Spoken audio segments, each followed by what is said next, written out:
आज एक छोटंसं सत्य मनापासून शेअर करते ताई तुला.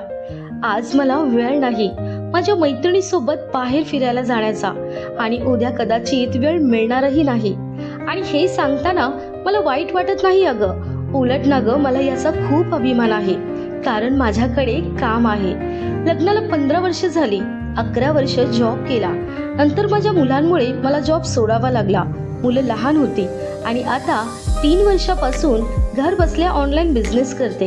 या सगळ्या वर्षात मला कधी दुपारची झोप मिळालीच नाही अगं.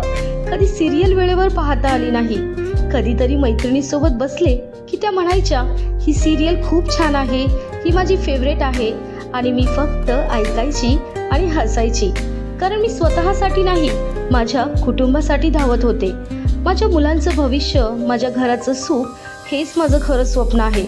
कधी मी पण थकते अगं, कधी माझं मन खचतं, पण लगेचच स्वतःला आठवण करून देते, देवाने ही संधी मला दिली आहे माझ्या कुटुंबासाठी काहीतरी करण्याची. म्हणून ताई, कुठलीही परिस्थिती असो, मी फोकस ठेवते, सातत्य ठेवते आणि मनापासून काम करते अगं. कारण मला माहिती आहे, आजचं त्याग उद्याचं सुख नक्की बनेल. ताई, मला सांग, माझ्यासारखंच तुझंही आयुष्य आहे का गं? तूही स्वतःच्या इच्छा बाजूला ठेवून कुटुंबासाठी धावत आहेस का, की तुझं आयुष्य वेगळं आहे? मला कमेंटमध्ये नक्की सांगता येईल, मी वाचते. आणि ही रील एखाद्या मेहनती गृहिणीला नक्की शेअर करता येईल.